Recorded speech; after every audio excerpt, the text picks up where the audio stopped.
Hey guys, it is Admin. I hope you enjoyed that really cheesy intro to the video. And as you may have surmised, we are doing an update for the magical Boomerangs datapack. And again, I do hope you enjoyed that intro. I spent a good 30 minutes throwing it together. Yeah, I know, probably a waste of time, but it was fun. Well, as you've probably figured out from the intro, we now have redstone capabilities with the magical boomerang. In fact, I added a bunch of settings to it, which I think you will enjoy. So let's check those out first. If we type /reload, and wait a second, we can click the settings button under boomerang.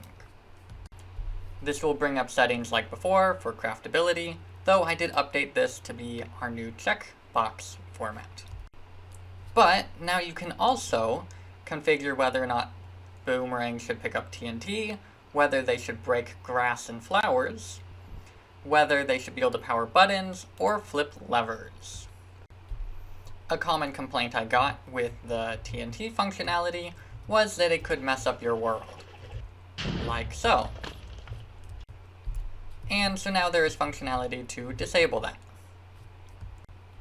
So if we click over here and turn this to a red X, you can see that now the boomerang will bounce off of it instead of picking it up. Next we have a requested feature. Boomerangs can now break different crop items. So that includes grasses, flowers, as well as wheat. Sugarcane is on that list. And it's pretty cool. You could use it to make a sugarcane farm because when you throw it, it will pick up the items that are dropped and bring them back to you. Overall, pretty cool. So I think that is pretty cool. However, the most important functionality that is added by this update is the redstone functionality. Now, this is actually extremely powerful and was an absolute pain to code. I did not realize how difficult it would be. But if we have a lever here, we can target it with the actual boomerang, or just use a regular magical boomerang on it, and it will power the redstone, which will then power the lamp. This was difficult because if you run a setBlock command, it will not update the actual redstone around it. For an example of that, suppose I place a lever here and flip it, you'll see the lamp will turn on and off. But if I use a setBlock command, this is a powered lever right here. You can see it says powered. However, the lamp is not powered. And if I do it myself, the lamp will turn on. This is because the signal needs to be transferred through this block right here. But it never received an update, so it does not send the signal through.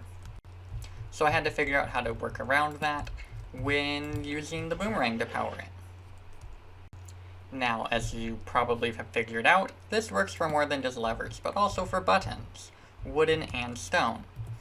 If we throw a boomerang at it, it will power the button, but only for the correct time of 1.5 seconds. If you don't know, in Minecraft a wooden button, when you activate it, is activated for 1.5 seconds. However, a stone button is activated for a shorter time. It is activated for 1 second. So I make sure to do that exactly like so. And if you're interested in how that works, I leave an area effect cloud at the location of the button when the boomerang hits it that is on a timer. So when the timer runs out, it sets it back to a non-powered state.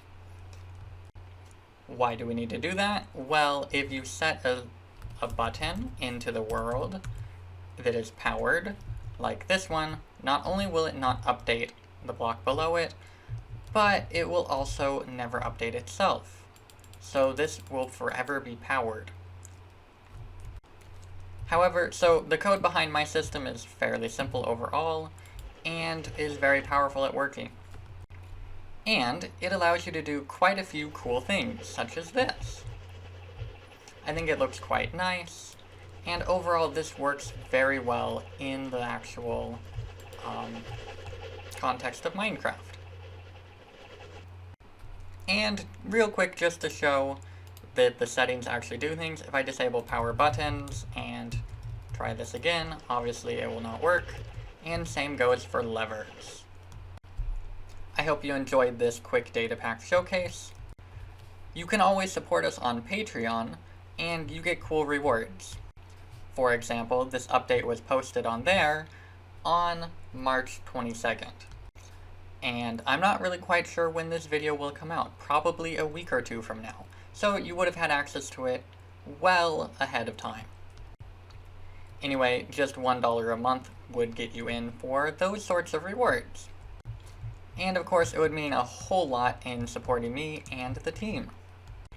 And as you might not know, I actually do this as my full-time job, so any support you can give really goes a long way. But if you're not able to support me financially, feel free to leave a like on the video, and maybe subscribe to the channel if you want to make sure to see all my upcoming videos. And that's all I have for this one, so I'll see you guys all in the next one. See ya!